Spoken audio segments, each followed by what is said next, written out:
aywa ñu wax ci mbiram contre expertise wu Idrissa Goudiaby mu mel ni résultat yi fi mu ne nii xamees na ko Fatou Kiné. xam nañu ko xam nga ni ay njabootam nag ñoo ko doon sàkku mooy kookee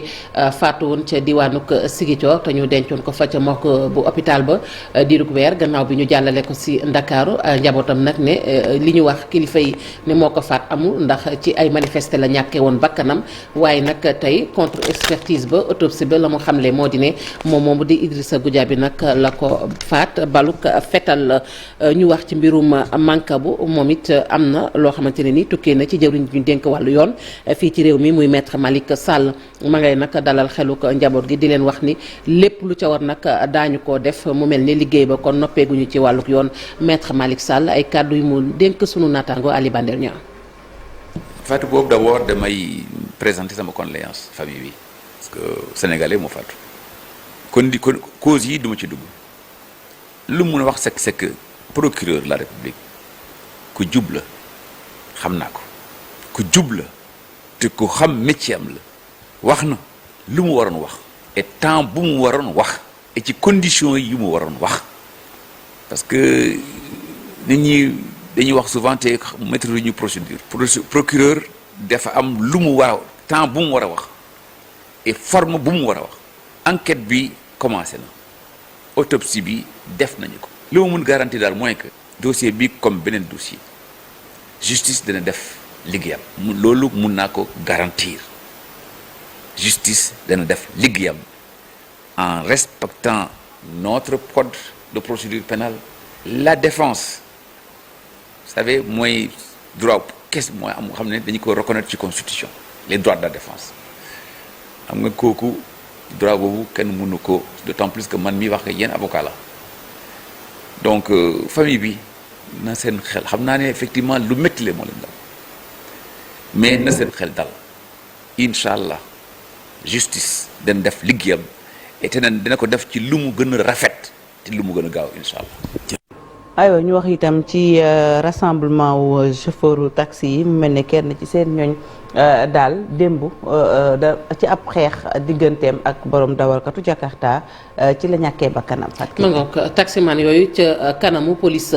bu jëppal nag fa la ñu dajaloo woon di naqarlu faatuk kenn ca ñoom Modou Dione la ñu koy wax ñu ne mi ngi ñàkk bakkanam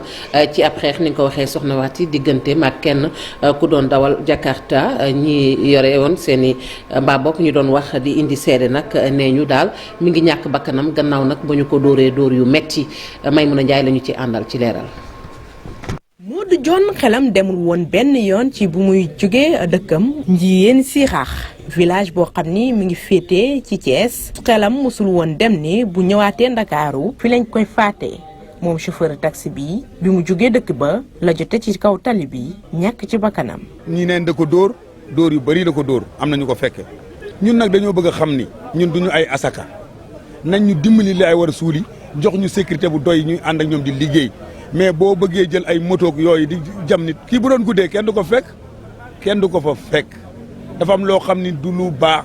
ci dëkk. ay naataangoom ñoom ñëpp daal di dakkal seen liggéey ñëw taxaw fii ci buntu commissariat boo jëppal fi nga xam ni nee nañu ki def ñaawteef bi fi lañ ko téye. am nañ sécurité benn de alma sa permis ma xool amul leneen bu ñuy rey taximan fuñ ko rayet point E jaar na fi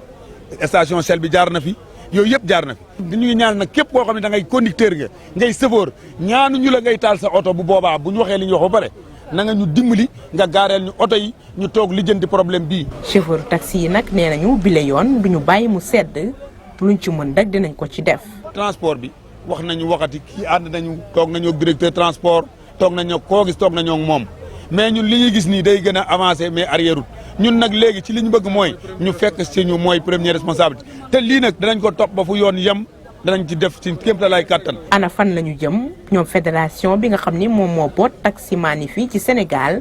nee nañu bu ñu demee ca levée du corps ba ëllëg ba noppi dinañu wax ana fan la ñu jëm. Maïmouna Ndiaye levée du corps bi sax nag tey jii la ci suba ci hôpital Aristide Le Dantec Soxna Fati. et puis lu jëm ci wàllu BFM bi mu mel ne tey jii la gone yi fas yéene soobu ci boobule examen. ci Sénégal wërngal këpp tolluwaay bi nag ci atum 2022 candidats yi soobu nag ngir am seen diplôme boobu ñu ngi leen wàññi ci téeméeri junni ak juróom-ñaar fukk ak juróom-ñeent yu teg juróomi téeméer ak ñaar fukk ak ñaar ñu tasaare leen ci junni ak téeméer ak juróom-ñetti centre ñu des ba tey ci wàllu njàng mi wax nag ci lycée bu Njaareem ma ngay wéy nag di doon lycée d'excellence bi ñu ko bàkkee li ko waral bokk na ci résultat yi tukkee ci baccalauréat 2022 bi mu mel ni mention ya takku na ña nga ca juróom fukk ak ñett mention très bien yi nag toll nañu ci ñaar fukk ak juróom benn mention bien ñaar fukk ak juróom-ñaar assez bien ñu am ci lu toll ci juróom benn mention ñooñe nag ñu ràññee leen ci série S1 yi ak série S2 Soxna Fati. ñu wax itam ci leneen muy démb dem ak dikk taxawoon na tagga témbe li ko waral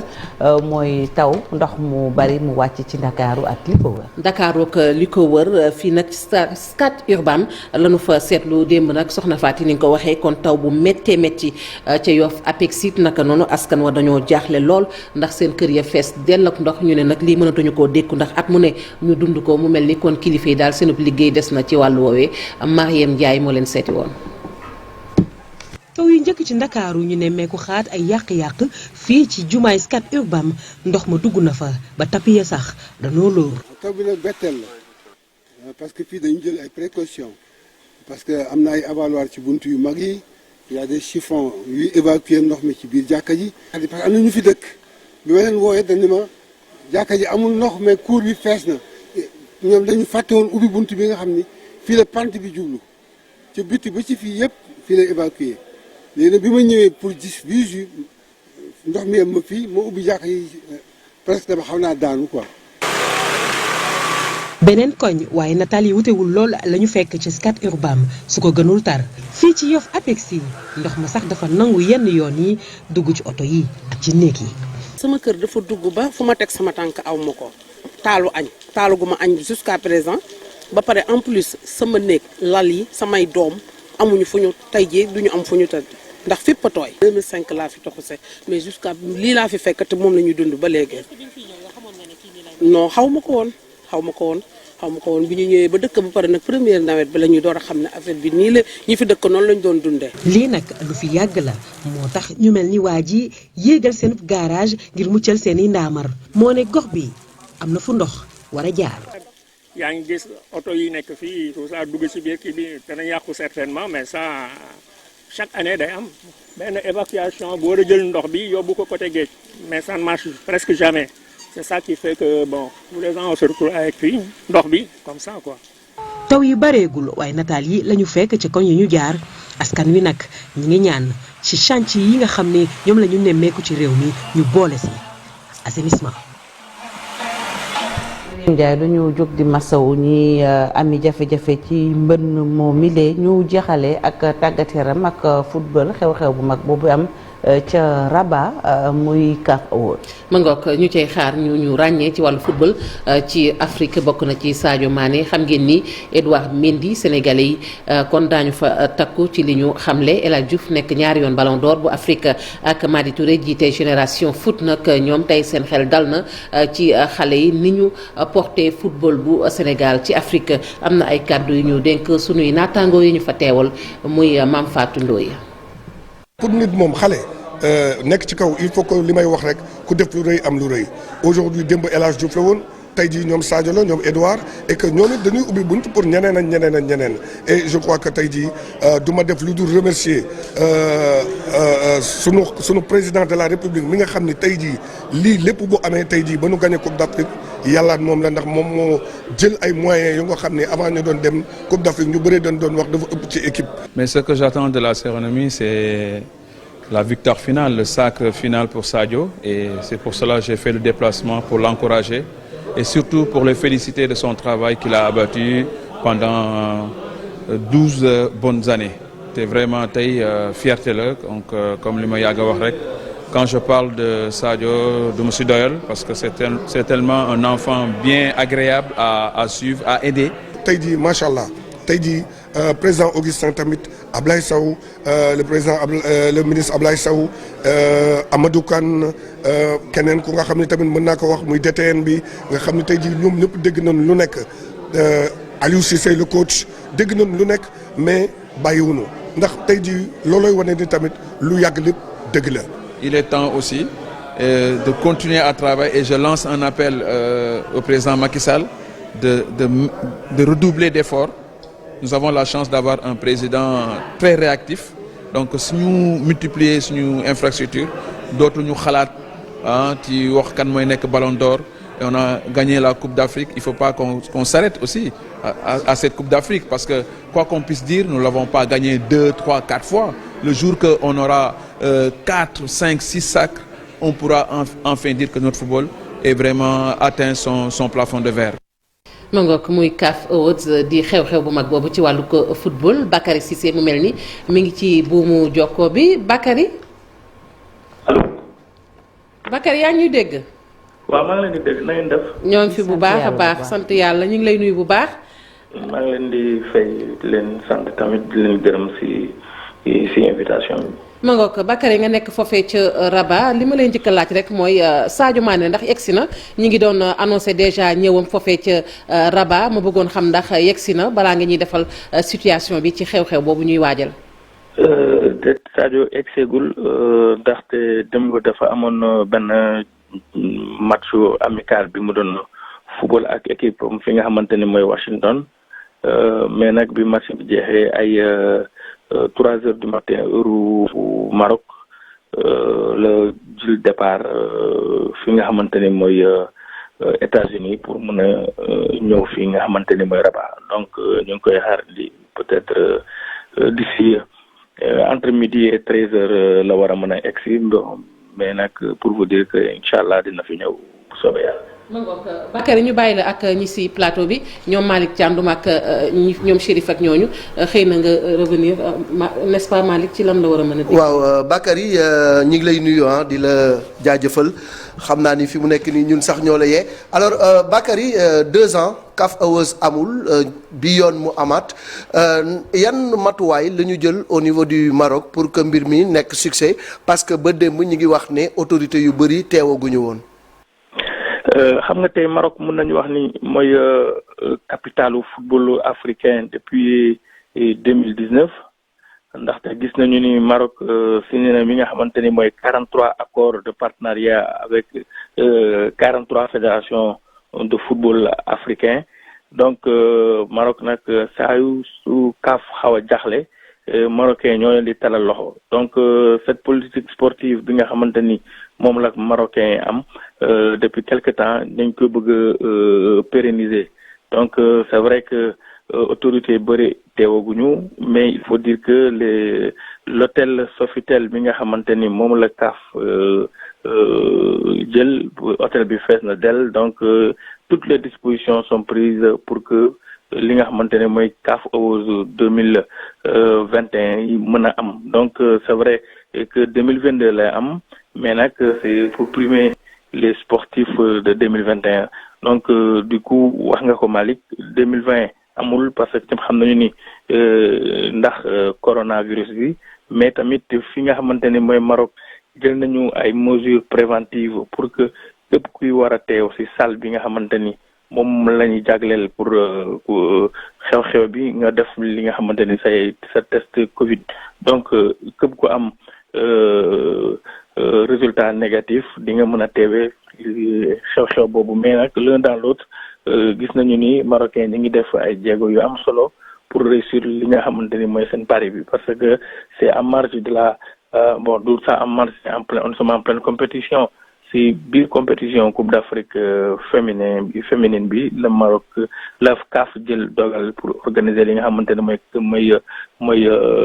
lauréat yi parce que ñoom jàpp nañu ni il n'en est pas question que ñu toog autant de temps sans organiser li nga xamante ni mooy CAF Awards parce que quoi que l'on puisse dire africains yi que ce soit sur le continent ou en dehors ñu ngi def li nga xamante ne mooy jéego yu am solo si wàllu football. alors Sénégal ñi ngi koy xaar foofu parce que lu bari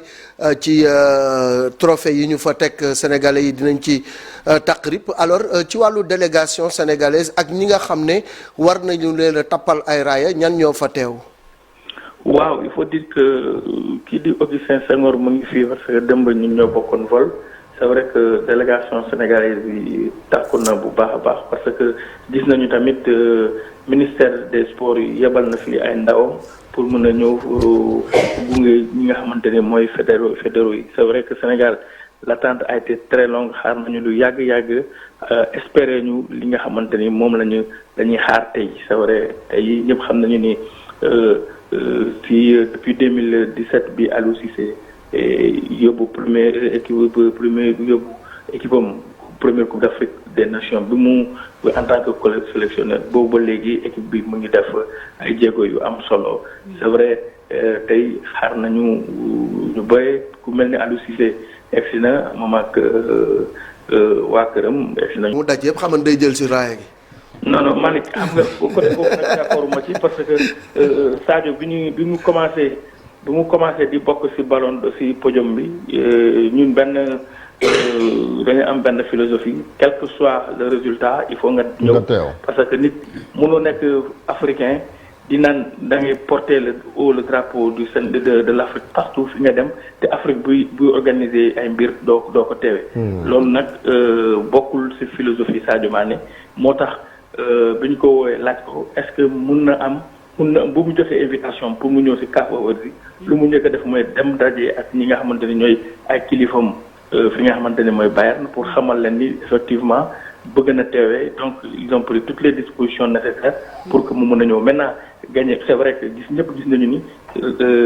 def na lu am solo ci football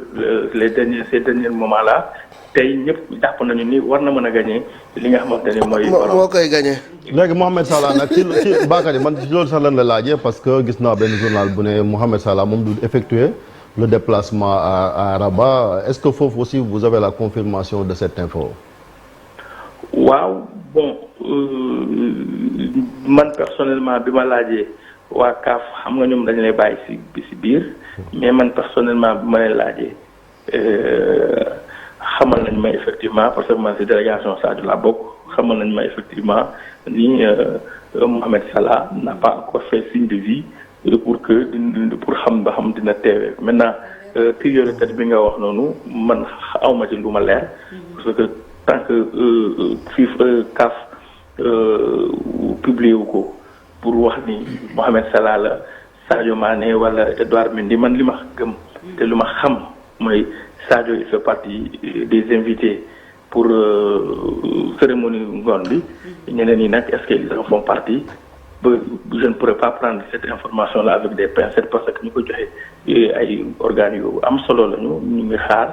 mais ce qui est sûr et certain il y a pas d'ombre de Edouard Mendy encore moins bu Salah ñëpp a ngi xaar est-ce que dinañu ñëw wala du ñëw mais ce qui est sûr et certain c'est que Sadio Mané sera là dans quelques heures. Pape Matar Sarr est-ce que mi ngi fa. séenaguma ko nag mais seen naa Aliou Cissé Pape Matar séenaguma ko parce que man bi ma ñëwoon démb dama nekkoon nag ci ay réunions yu de petites réunions avec quelques membres de la CAF donc. pour xam naa protocole bi lu doon xool Bakary bu ñu leen joxee trophée bi na ngeen koy jël ak yu ni mel moo tax xam nga. ah Bakary bon il a mes kay leer na kay Bakary kay li mu leen wax leer na kon kay. amul suspense Sadio Mané jël na ko. Marcel. waa CAF boo noonu ko wax ko ne ko bu leen joxe coupe bi nii ngeen duggee ak nangam Sadio lii lay dégg ah. yéemu naa ci yow. mi ngi lay sosal de. voilà justement yaa mon ami Malick qui prend ma défense. non da lay sosal yow ci leneen nga doon waxtaan ak waa CAF organisation beeg yooyu. voilà. Marcel. délégation bi ñan ñoo war a ñëw. délégation bi ñan ñoo war a ñëw ban heure la ñuy egsi et tout donc loolu la parce que CAF ñoom quand même côté boobu ils sont très bien organisés. ñoom il faut ñu am benn point focal il faut ñu am benn interlocuteur donc boo ñëwee il faut nga ñëw présenté wu yow yaa nekk seen interlocuteur ngeen toog waxtaan xool les dispositions à prendre et les mesures aussi par rapport au Covid parce que c'est très important surtout mesures sécuritaires yi Sadio Mané fan lay nekk ban chambre lay nekk ñu yóbbu la nga dem xool après aussi sécurité bi parce que xam nañu ni xam nga les clubs là ils sont très exigeants par rapport à la sécurité maintenant Liverpool jamono yooyu ñoom dañuy déployer benn arsenal sécuritaire bu am solo. Est-ce que Bayern dina def loolu donc si loolu lañ doon waxtaan quand même et puis tout s'est très bien passé. Bakary maa ngi lay nuyu donc juste pour savoir fi nga nekk état des lieux infrastructure yu ñu fa gis quand même yaa ngi na lool lu ñuy gis ci image yi sànq ba léegi tey boo defee comparaison ak li nga xamante ne peut-être moom mooy Diamniadio li ñu fi jot a def comme installation est-ce qu'on est loin encore du compte est-ce que war nañ mën a inspirer wu tey ci joyaux yi ñuy gis ci écran yi pour mën a gën a développer le football notamment les infrastructures. waaw Marcel xam nga tey ñëpp a ngi tàccu ñëpp a ngi kontaan ci infrastructure bu am solo bi nga xamante ni moom la état du Sénégal jagleel population yi ndaw yi pour ci wàllum sport Diamniadio mais nag Diamniadio aussi il faut pas croire que c'est tout rose là-bas il y a stade bi ci boppam mooy la partie visible de l'iceberg. Tout à fait. Mais boo demee ñu xool état pelouse bi ça reste à désirer. kooku les gens n'ont pas voulu en parler te j'ai vu à un moment donné le ministre des sports faire une fuite en avant loolu da nga koy en tant que autorité da ngay assumer ni effectivement ki ñu jox li nga xamante ni mooy entretien wu pelouse Diamniadio bi. Tout à fait. liggéeyam bi ce n'est pas encore au top. parce que ñëpp gis nañu bi Sénégal di football contre Bénin contre Rwanda l'état de la pelouse était un peu chaotique mais l'un dans l'autre c'est deux mondes différents le Maroc et le Sénégal c'est vrai que tey suñu stade bi ñun tey ça peut nous sauver fu ñu dem à condition que ñi mettre les bouchées doubles pour gën a liggéey mbir mi mais le Maroc c'est pas pour rien que le Maroc a signé 43 conventions de partenariat avec les fédérations africaines te ñëpp gis nañu ni ku jaaxle tey Afrique ci wàllum football Maroc ngay abattu te les Marocains ils en sont très fiers parce que yow boo leen sollicité ni da nga bëgg a ñëw d'ailleurs lu bëri sa wàllum préparation ñoom ñoo koy tey jël en charge à 80% d'où la signature de ces différentes conventions là. C'est vrai que Sénégal tey ñëpp a ngi tàccu effectivement ci wàllum basket ak ci wàllum football am nañu infrastructure bi ñu mën a permettre ñu rivaliser avec ce qui se fait de mieux ailleurs mais nous sommes très loin du compte par rapport à certains pays. Une dernière question Bakary xam nañ ni la presse sera fortement représentée le groupe Futur Média yéen a ngi fa Mame Fatou ak yow ak ñeneen ñi ngi annoncé également la présence du président Youssou Ndour tey taxawaayu presse bi ci événement bi surtout Sénégal. waaw il faut bien saluer la présence de la presse sénégalaise parce que effectivement journalistes yi ñoo ñu en masse c'est la première fois d'ailleurs parce que comme vous l'avez dit tantôt Sénégal mu ngi xaar li nga xamante ni mooy razzia mais il faut toujours prendre ça conditionnel parce que si jongante la si vote la le vote il est tellement subjectif que man j'ai tout le temps des problèmes par rapport à certains votes moo tax certains résultats moo tax nag du ma ci euphorie trop mais nag pour vous dire vrai tey la presse sénégalaise est là effectivement maa ngi lire ni le président du conseil d'administration du groupe Futur Média monsieur Youssou Ndour est attendu à Rabat ça c'est une très bonne chose bu fekkente ni c'est confirmé mais effectivement boo xoolee tey les différents organes ñi yebal seen i ndaw fii ça prouve à suffisance l'intérêt particulier que la presse sénégalaise porte à ces joutes pour ne pas dire à cette cérémonie des CAF Awards parce que nag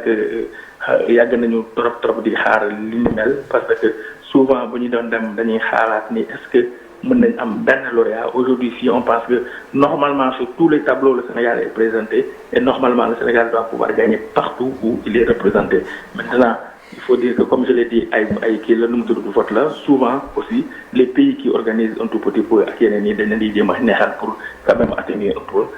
pour faire vivre encore l'espoir de ces pays là mais bu fekkee nañu teg nañ ko si logique lu bare Sénégal war na ko mën a gagner. Merci beaucoup Bakary Konté et puis bonne chance encore à l'équipe nationale du Sénégal CAF O2 ñu ko fàttali 18h GMT la di ngeen